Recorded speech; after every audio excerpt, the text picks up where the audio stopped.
They didn't even wait for the hallway to clear. Four uniformed officers, whom Marisol Bennett had mentored and advised, burst into her office at 10:42 a.m. Thursday. Handcuffs were ready. It was as if they had rehearsed for hours to get every detail right. Marisol Bennett. One of them said too loudly, as if he wanted the whole world to hear. You are under arrest for tampering with evidence, obstruction of justice, and abuse of power. No warrant was shown, no further explanation. Just cold stares and a camera crew waiting outside, as if this were a reality show. They didn't need her to react, didn't need her to argue, didn't even need her to ask why. Just that this scene would play out according to the script. Marisol didn't scream, didn't resist. She just looked at them, especially Brent Holden. The smirk on his face was so obvious it melted the ice in the room. A triumphant smile. She stood slowly, holding out her hand as a reflex ingrained by more than 20 years of service. And then they led her away, past the halls she had walked with pride, past the faces that had respected her, or so she had thought. The reception sergeant turned away. A rookie she had helped through training didn't dare meet her eyes. No one said a word. But they had all heard the whispers, and some had even helped spread them. As she stepped outside, the flashbulbs cut into her flesh like knives. Reporters shouted questions. Did you steal drugs from the evidence room? Are you cooperating with the investigation? She didn't answer. It wasn't worth answering. Marisol just climbed into her patrol car and slammed the door. Brent Holden slid into the chair beside her. No formality, no politeness. His eyes were full of satisfaction. She turned to look at him for a second. Don't get too excited, Brent. 3 years later. The 9th Precinct Police Station fell into an eerie silence as the door opened. Those who looked up from their desks froze. Some were stunned, some were confused, and some wanted to disappear immediately. Because Marisol Bennett had just walked in. She was no longer the one being led away like a criminal. No longer the one being humiliated in front of the cameras. She was calm, sharp, walking slowly but with authority. And as her eyes swept over the crowd, she saw Brent Holden. Standing there, his face pale. No longer the smirk. She paused, tilting her head slightly. Hello, gentlemen. I hope you've been doing well in my absence. She walked into her office, the office of the new captain of the 9th District Police Department. He leaned down, close enough for her to smell the faint scent of stale coffee on his breath. You should stay away from everything, Bennett.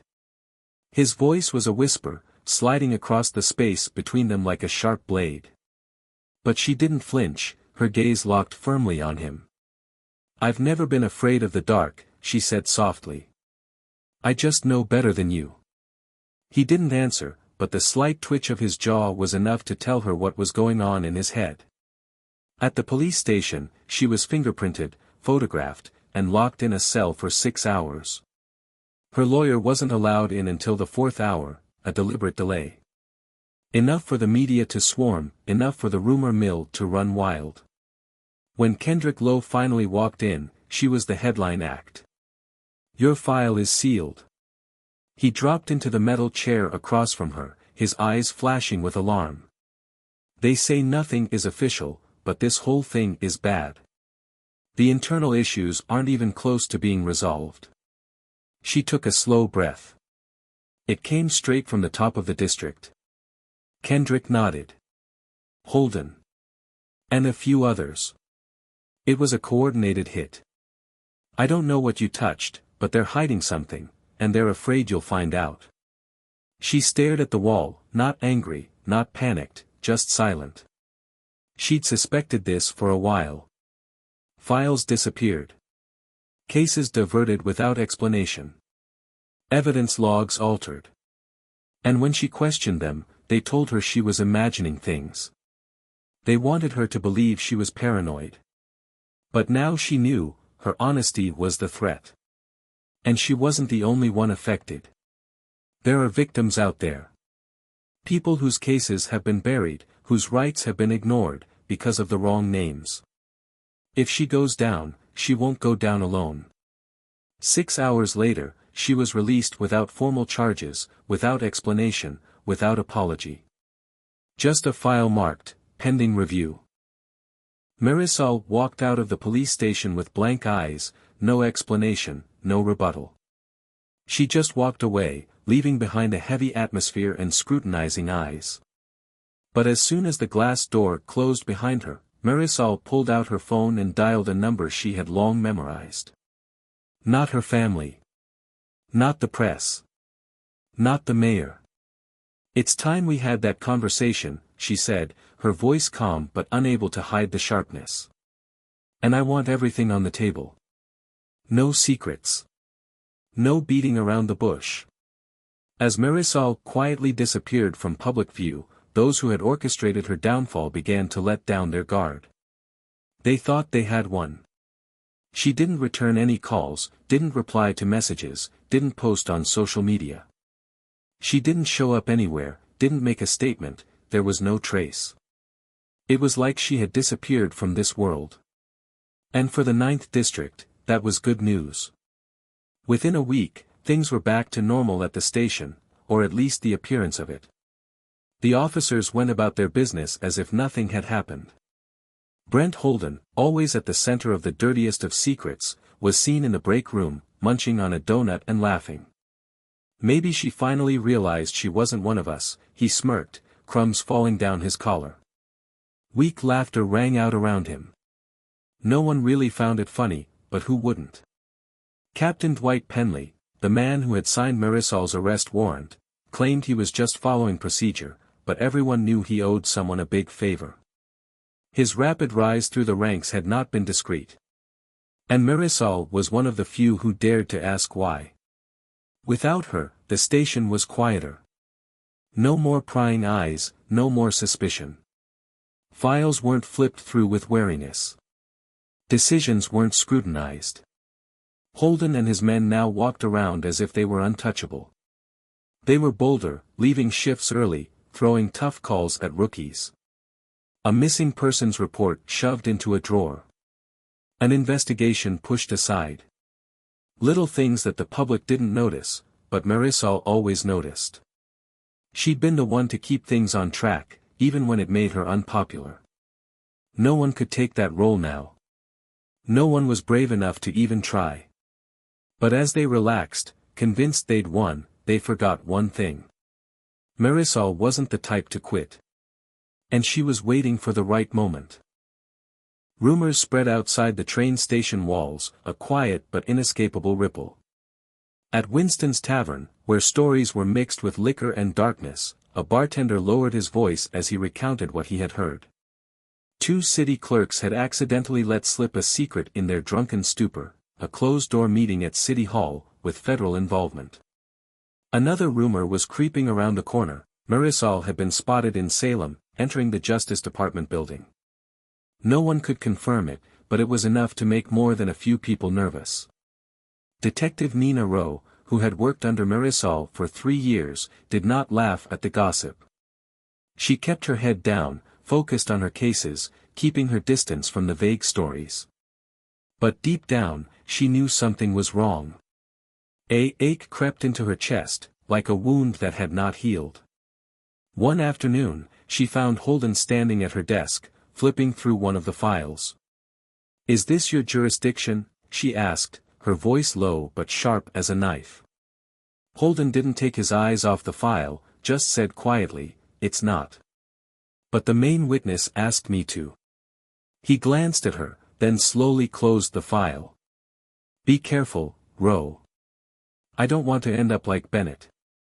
Nina didn't answer, just took the file from Holden and turned away, but her stomach tightened. Bennett's name echoed in her head, bringing with it a memory she didn't want to remember.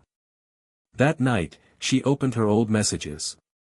The phone screen lit up with the last message from Marisol, sent 2 days before her arrest: "If anything happens, don't trust Holden. Look deeper into the Langford case. There's more to the missing drugs. Start there." The Langford case, a name buried in old files, a case she had considered a dead end. A suspected overdose, ending in a closed file. But Marisol had never believed in coincidence. She had told Rowe that the timelines were mismatched, the witness accounts conflicted, the chain of evidence was broken. Rowe had let it go then. Now, she was no longer sure. In a remote corner, under a different name, Marisol had rented a short-term home in Corvallis. No photos, no paperwork, just time and quiet space to work. And if the rumors were true, she had not given up. Marisol was no longer hiding. She was planning. The local tech company owed her a favor, an old connection, a timely handout. Thanks to them, she had a detailed database of internal affairs files, incidents quietly buried, cases reclassified, or worse, erased entirely. But as she sorted through them, it became clear that it wasn't just negligence, it was a pattern. The same names appeared over and over again in the reports: Officer Halden Kent Rettel, Sergeant Tom Avery, even Captain Penley. The telltale signs: excessive force, lack of evidence, coerced witnesses. Each case was filed under a different file number, shuffled through layers of bureaucracy. Dozens of victims, some closed within hours of filing, others gone without a trace. Marisol printed out a list of them all. As the days passed, more complaints were tallied. By the time the number hit 27, she knew this was no longer about getting her badge back. This was about tearing down a system that protected predators in uniform. But at the police station, no one was worried. Instead, they were preparing for the next anniversary, a new milestone in the lie. The mayor's office was a modest fourth-floor building in a beige government building near the waterfront, nestled between a bailiff's office and a dentist's office. Nothing fancy, nothing flashy. But behind those frosted glass doors, something serious was going on. Mayor Helen Trujillo had known Marisol for years. They didn't always see eye to eye, but there was respect. Helen had seen Marisol clear a drug corridor on 8th Street without firing a shot, seen her calm violent calls with nothing but a calm voice and a steely gaze. When Marisol called and asked for 10 minutes, Helen had cleared her entire afternoon. Marisol wasted no time. She placed a file on Helen's desk, her eyes locked on the mayor. "I need a federal investigation into the 9th District. What I'm about to show you happened right before your eyes." Helen said nothing for the first 5 minutes as she flipped through the names, the photos, the files. The room was silent, save for the sound of paper turning in slow breathing. Helen's eyes stopped on one photo, a familiar face in uniform, a cold smile. She nodded slightly, her fingers tightening around the edge of the file. Where to start? Helen sat in front of her computer screen, the cold light reflecting off her thoughtful face. She read each report carefully, each dry line telling a heartbreaking story. A young woman with a bruise on her jaw, her assault complaint marked as not requiring follow-up. A body camera recording cut off abruptly mid-arrest. Everything was tampered with. She flipped through the documents, each suspicious entry carefully marked by Marisol. Color codes, dates, all cross-checked with other cases. Helen bit her lip, her heart pounding as she saw the overlaps that couldn't be accidental. "That's all I can verify, there's more." She rubbed her temples, feeling a tension headache coming on. Why didn't these cases ever reach the right people? Why didn't anyone get brought to light? The reports were diverted, blocked. Some officers had used ghost logins to manipulate the system. Internal affairs had been designed to avoid being tracked. Everything was meticulously hidden. Helen tapped her pen on the folder, her eyes fixed on Murray with determination. "Do you want to run the investigation?" Murray asked, his voice low. "I want full access," Helen replied, her gaze steady. "I want the records, the audits, the archives. I want total surveillance." Murray looked at her for a moment, then nodded. "I'll give you clean offices, a clean department. But I want you to do it from the inside. Mayo Trujillo leaned back in her chair, her eyes searching. You know what that means? Helen took a deep breath. It means they'll come for me again.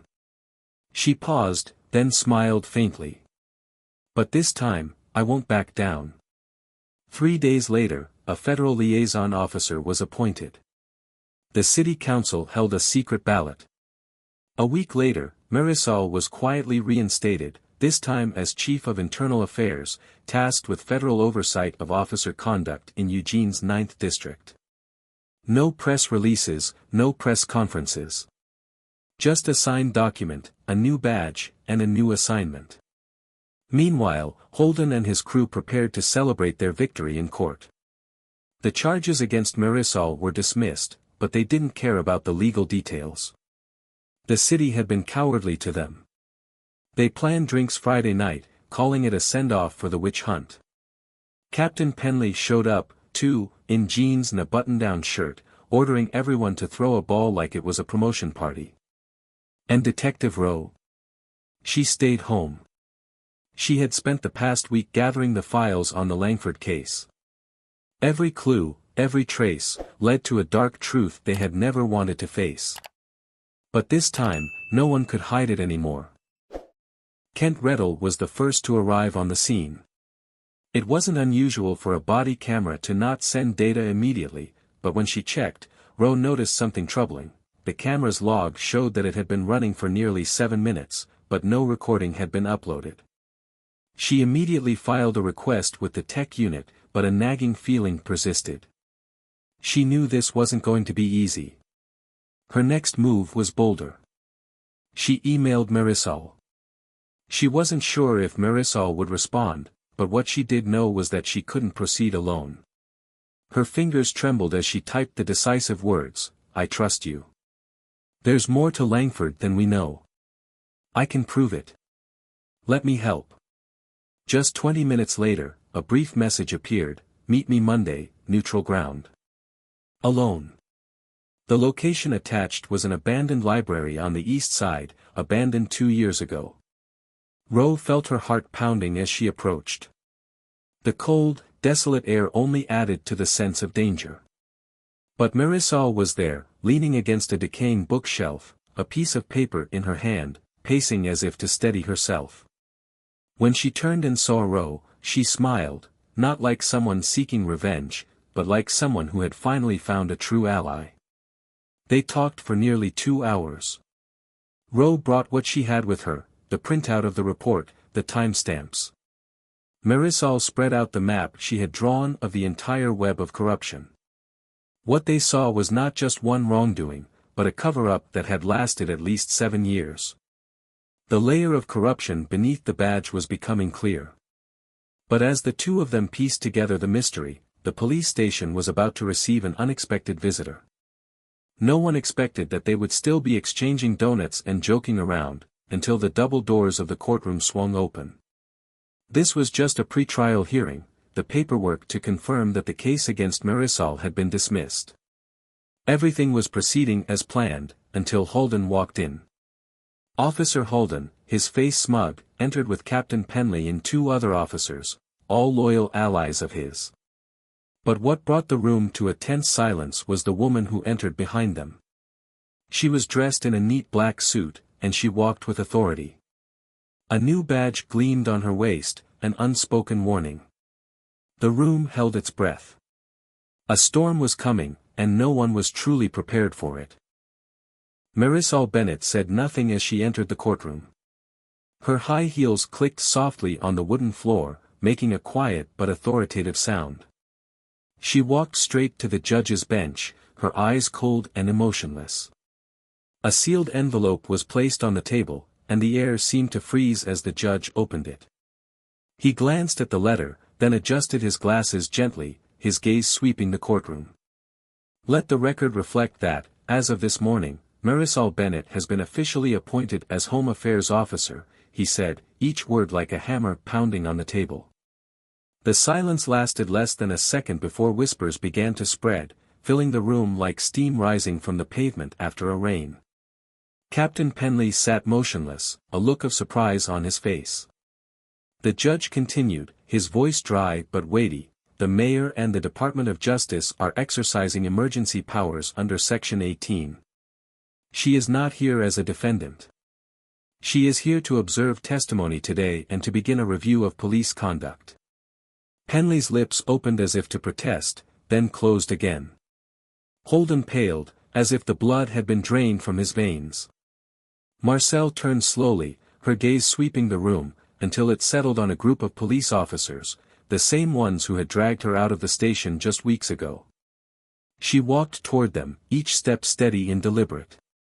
"Good morning." Her voice was calm, but there was no mistaking the weight of her words. "I look forward to working with each of you. Starting today, I am overseeing all internal audits and complaints reviews involving this district." She paused, her eyes unblinking. "I trust that everyone's paperwork is in order." No one answered. No one laughed. The silence that followed was thick, as if someone had sucked the air out of the room. But Marisol didn't flinch. She didn't need to.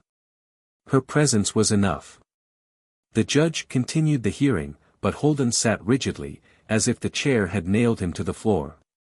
Sweat beaded on his forehead, the forced smile gone. His voice cracked as he tried to answer the usual questions. Rowe, standing behind him, watched quietly, his eyes sharp. He noticed Holden's hands twitching slightly, as if he didn't know what to do with them. When the hearing ended, Marisol walked out into the hallway alone. No bodyguards. No escort. She didn't need that. Rowe followed, silent as a shadow. "You didn't warn me," he said quietly, but there was something in his voice that sounded like a reprimand. Marisol just shrugged, her eyes still fixed on the front. "I can't, not until it's locked." Rowe nodded. "They'll freak out." "I'm counting on it," she replied, her lips curling into an unreadable smile. And that's when everyone started making mistakes. As she passed, the air in the station became as tense as an overstretched string. Captain Penley called an emergency meeting, but this time, there was not only a tremor in his voice but also an invisible worry lurking behind his eyes. "This department is built on trust and discipline," he said, but his eyes avoided Marisol's gaze. No one answered. Someone cleared their throat, someone looked away from her, but no one dared to say anything more. An uneasy feeling crept through the room like a cold wind. Marisol entered the new office, a former archive room filled with dust and old papers. It was a small, windowless space, dimly lit, but she didn't care. She had brought her own lamp. She sat down, her eyes flicking to the chair with the quote pasted above her desk, "If they're afraid to do it in front of you, they know it's wrong." Her hands slid over the stack of files, the old yellow pages, all marked inactive. But Marisol knew the names. She'd memorized them long ago. She picked up the first 10, pulled them out of the archives. She'd copied them all. It was time to bring these names back to light. "We'll start the interviews tomorrow," she said, looking at no one, as if the words were meant just for her. But before the day was over, a cop left the station earlier than usual. He didn't go home, he didn't stop by the bar. Instead, he headed straight for Holden's house. Holden stood by the window of the two-story house on the west side, his eyes thoughtfully following the quiet street. Eugene held his chipped coffee cup in his hand, sipping it, his deep eyes drinking in the passing headlights, as if they held the answers he was looking for. He hadn't spoken much since the ambush at the courthouse. Not to his wife, not to his lawyer, not even to Penley. But now, someone was knocking on the door. Officer Kent Reddle, the youngest of the inner circle, entered with a ragged breath. He almost slammed the door shut before whispering. She pulled the Brent Langford file. "She's in her office now." Holden didn't move. He just stood there, staring out at the street and the old fence, as if there was something more terrifying than the truth behind it. Holden gripped his cold coffee so tightly that a small crack appeared in the side. "Damn it." He set it down, took a deep breath, and tried to calm down. But Rydell wasn't doing it. He was tense, his hands gripping the back of his chair. "We have to do something." Rydell's voice was urgent. Holden looked at him, his eyes thoughtful. "Not yet. If we push too hard, it'll look like panic. We have to calm down." But the calm was a fragile shell.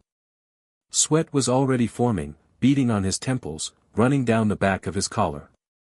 When he returned to the station the next morning, the atmosphere had changed. Marisol arrived earlier than everyone else. She parked neatly in the parking lot, and walked through the back entrance, as quiet as a cold wind. When she passed the break room, the three officers who had been talking fell silent. No one spoke, but the tension in the air was undeniable. She walked to the bulletin board and taped a piece of paper to it. The bold black letters caught everyone's eye. Mandatory internal interview. Week 1, Officer Kent Rydell, Detective Sherry Ames, Lieutenant Brian Vostek. Officer Brent Holden's time and date. Signed, Marisol. No reason. No explanation needed. By 9 a.m., the building was shaking like a beehive being poked with a stick.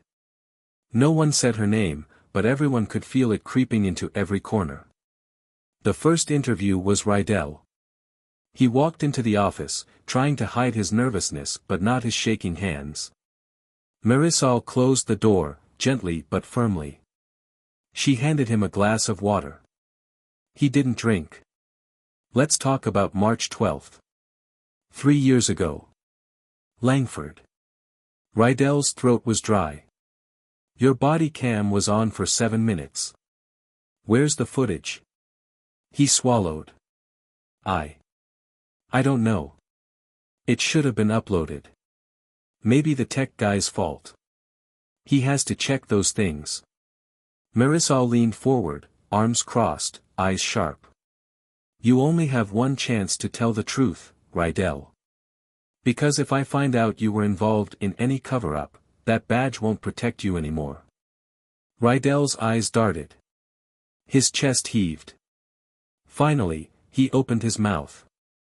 His voice was soft, as if the words would crush him. "Langford. He was alive when I got there. He was breathing. I called him in." Marisol didn't blink. Her hand tightened on the folder, her fingers lightly tracing the edges. The truth began to emerge. "Holden told me not to write in the journal. He said it would complicate things. But as he said it, I realized it wasn't a request, it was a warning. Something deeper, darker, lurking in the silences of his words. He just told me to shut up, that the guy was a junkie and it was over. Then he told me to delete the clip." Marisol didn't respond. She just took notes. "Would you agree to make that statement under oath?" Her voice was flat, emotionless. Rydell swallowed hard. "Yes." She let him go without another word that night. But she didn't forget. She typed up the notes. A copy was filed with the feds. But not enough to make an arrest. Not enough to slam the door. But enough to get Holden's attention. And when he does, he becomes dangerous. The pressure is on his family. Holden is falling apart. He can't eat, can't sleep.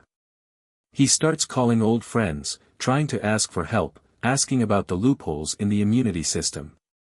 Anything to make it go away. But it's too late. The cracks are there, beyond repair. A young patrolman, Darnell Coates, drops a USB drive into Marisol's mailbox without a note. When she opens it, what she sees makes her heart pound. Inside is a recording from 2 years ago. Holden threatens a witness who wasn't on the record. A clear threat, unreported evidence. But now, it's hers. Marisol has been playing the recording back for nearly 10 minutes, his every word, his every breath echoing in her head. This isn't a feeling anymore. She has proof. And things were coming together faster than she expected. But as she prepared for the next round of interviews, something changed. A backlash.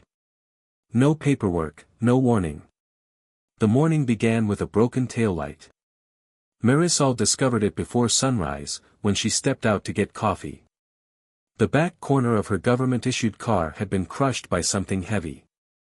No notes. No security cameras in the back parking lot. Just silence. She didn't report it. She changed the bulb herself. Then she drove to work, earlier than usual. 3 interviews were waiting. Officer Holden had scheduled them for Friday. She knew she was on the right track. And she knew, there was no turning back. She knew it was him. The broken taillight was a message. Holden had never been so careless. If he wanted to intimidate her, he had underestimated the depth of her resolve. 9:10 a.m. Her door opened. Holden walked in, trying to act casual, but Marisol could see the tension in his every move. Polo shirt, hands in pockets, leaning back as if he had nothing to hide. "You pulled me out of my rotation for this?" he asked, a hint of irritation in his voice, but still nonchalant. "You don't rotate," Marisol replied, not looking up. Her voice was icy, a thin layer of ice coating each word. There was a moment of silence. Holden smirked, but the smile didn't last long. "I see, you're on a power trip now." Marisol didn't respond to the sarcasm. She slid a printed copy toward him. "This is a conversation between you and witness Olivia March on February 9, 2021. It was recorded off-site. You told her to withdraw her statement in exchange for filing charges. Go, that bell." Holden didn't touch the paper. His eyes narrowed, searching. "Do you really think you're going to build something out of scraps?" His voice was low, almost contemptuous. "You're no longer a cop. You're just a paper pusher with a chip on your shoulder." Marisol still didn't look up, but when she spoke, her voice was as sharp as a knife. "You don't understand who I am." There was a heavy pause. "You think this is revenge? You still believe you're safe just because you have someone to back you up? But they will betray you, it's only a matter of time. And when they do, you'll stand alone." Holden leaned forward, his gaze growing more dangerous. "You think you're untouchable now? You forget how easy it was for her to take you down the first time." Marisol didn't blink. "It was your fault. You let me breathe." There was a long pause. Then Holden stood, not in a hurry, but with each step heavy. When he left the room, the door slammed shut hard enough to rattle the stack of files on her desk. That evening, Ro came to Marisol's office, placing 2 thick manila folders on her desk. Without a word, Ro's eyes said it all. "I think we have solid evidence." Ro's voice was firm as she slid one folder toward Marisol. One name caught her eye, Avery. The other, Sergeant Penley Tom. Marisol took a deep breath. The game was now truly beginning. Avery signed 6 internal memos without blinking.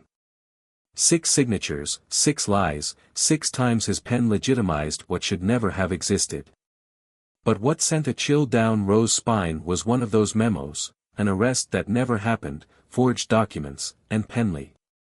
She rubbed her forehead, trying to piece together the jumble in her head. "They're connected," she whispered. "These aren't isolated incidents." Marisol leaned back in her chair, her hands clasped over her mouth. Her breathing slowed, her eyes dark with a cold realization. "How many people know?"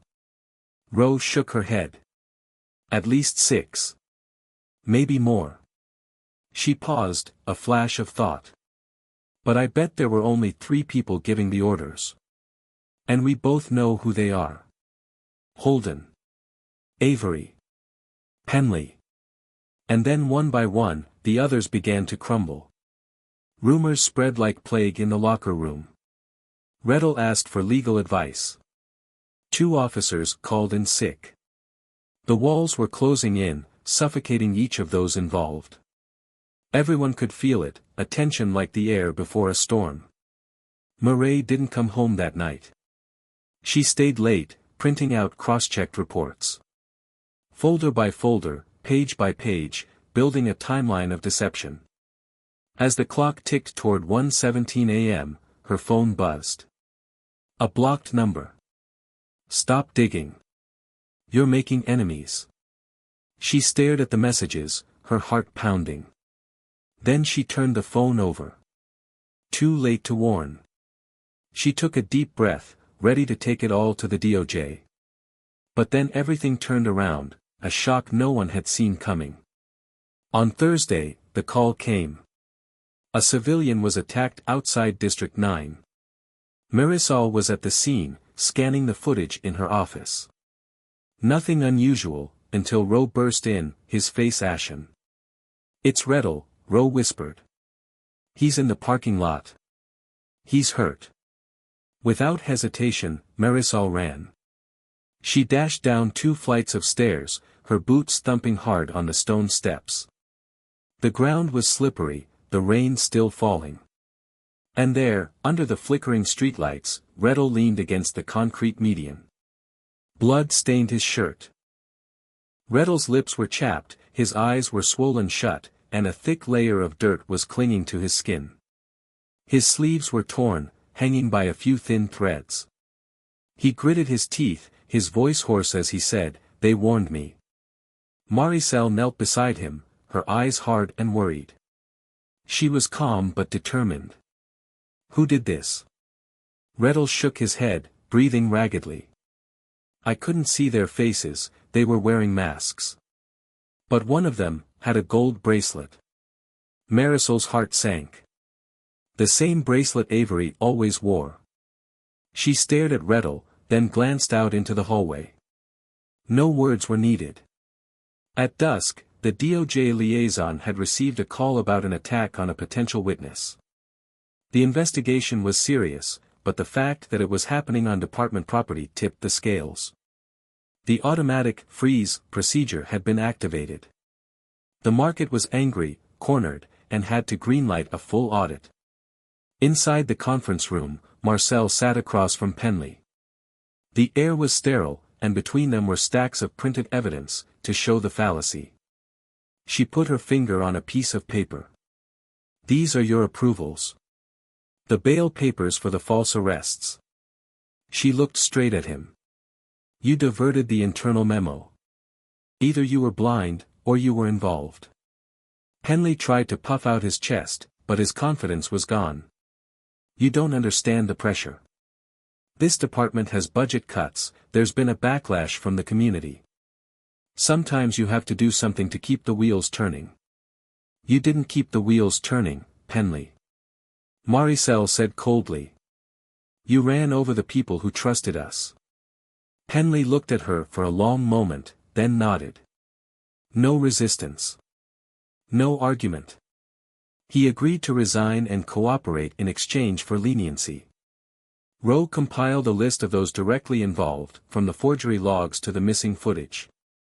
They worked through the night, keeping themselves awake on black coffee and adrenaline. By Friday morning, they were ready. The arrest warrant came just before lunch. Holden was dragged out of the car in front of a sandwich shop, his breath still smelling of bacon. He had barely swallowed his food when 2 federal agents came, grabbed his arms, and pushed him down onto the hood. Holden didn't really fight back, just stood there with a stunned expression, as if everything around him was a nightmare from which he hadn't yet awakened. But this wasn't a nightmare. This was reality. Avery didn't even have a second's warning. His front door was kicked in just before sunrise. His wife screamed. He panicked, tried to run, but didn't get far. 6 people were waiting. Over the next 24 hours, 2 patrolmen, a lieutenant, a coroner, all were caught in the vortex of collapse. A web of cover-up was exposed. The news spread across the evening news like an unquenchable wildfire. Internal corruption scandal rocks Eugene's 9th district. Words like betrayal and systemic failure were repeated over and over. Pundits were analyzing it, news channels were reporting it. But for Marisol, it wasn't the headlines that mattered. What mattered was the moment she stood in the police station hallway on Friday afternoon, staring at the building from which she had been dragged. Now surrounded by police cars, handcuffed officers being led past rows of lockers where they had hidden their lies. She didn't smile. She didn't gloat.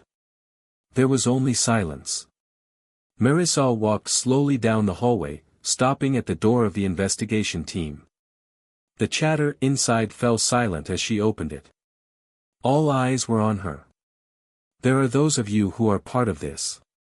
Her voice was low, but each word carried weight like a sledgehammer. And there are those who aren't. But all of you let it happen. No one argued.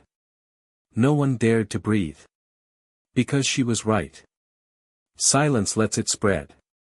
Ignorance makes it stronger. She let the words hang, letting them seep into the dark corners of the room. From now on, if you lie, you are out. If you cover up, you are out. If you misuse this badge, she stared at the remaining badges on their chests. You will never walk out of here with it again. Not a threat. A promise. When order is restored, when justice is served, Marisol knows she has one last stop. And this time, she won't go alone. The only person she hadn't faced yet. She'd waited until the end of the day. No reporters, no entourage. Just her and a file under her arm. Marisol walked down the quiet hallway of the county jail, past the vending machines with their flickering fluorescent lights. The smell of disinfectant and metal filled her nostrils, creating a cold, uncomfortable feeling. She clutched the file in her hand, as if it would help her stay calm. Finally, she reached the holding area. When she asked to see Brent Holden, the deputy gave her a long look but didn't ask, just nodded and motioned for her to come in. Holden sat behind thick glass, his hands cuffed in front of him. He looked older, paler. A faint bruise on his jaw was a reminder that his glory days were long gone. His uniform was gone, replaced by an orange prison jumpsuit, a plastic bracelet around his wrist. She sat down across from him. "Didn't think you'd come," Holden said, his voice hoarse with exhaustion. "You're not coming for me," she said, her eyes unwavering. "I'm coming for the truth." He chuckled, a sound devoid of warmth. "The truth? You think any of this makes you a hero?" "No," she said firmly. "I think it makes you a warning." Holden leaned forward, the handcuffs making a sharp jingle. "You think I started this? You think I'm the only one?" Marisol shook her head slowly. "No. But you're the best choice." There was a long silence between them. Holden bowed his head, his shoulders slumping as if the weight of the truth was pressing down on him. "I respected you. With the record you've built, you're going to be captain." Marisol frowned, her eyes flashing with contempt. "And let people like you continue to poison that badge?" She paused, taking a slow breath. "I don't need your respect." Holden turned away, no more smug words, no more sarcastic jokes. Just a man facing his own broken pieces. Marisol held the file tightly in her hands, tapping it gently against the glass. "This is every statement, every file, every name related to what you did. I don't keep it for revenge." She paused, her gaze steady. "I keep it to remind myself why I keep going. Because for every officer like you, there's a child out there who believes the police are their protectors." Holden said nothing. She stood, turned, and walked out. The door closed behind her, leaving behind an indelible memory. The late afternoon light stretched across the sidewalk, tinting everything a warm orange. There was no unease, just an eerie silence, as if the world were holding its breath, waiting for something. Finally, it was all over in her office. Rowe was waiting, 2 steaming cups of coffee and a stack of new files piled high on the desk. "Ready for round 2?" she asked, her eyes full of meaning. Marisol took a deep breath. "Not yet," she said, but pulled up a chair. She would go back to looking at the complaints, the voices from other areas, the forgotten people. The work never stopped.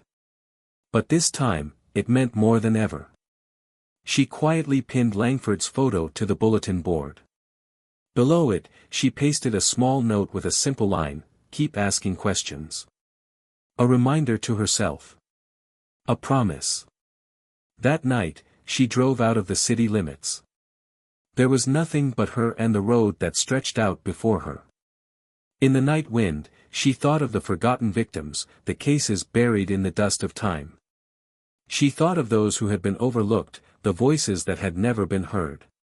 And she thought of herself, the young girl who had stepped into her first uniform with pride, with determination, not knowing how heavy the silence could be.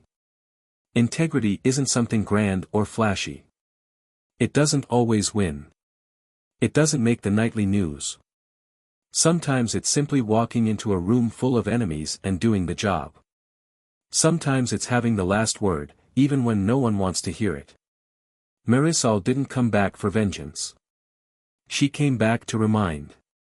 Remind them. Remind herself. That justice only works if someone is brave enough to demand it. If this story touches your heart, take a moment to reflect. Not only because it shows what is broken, but also because it reminds us that there are still things worth fighting for.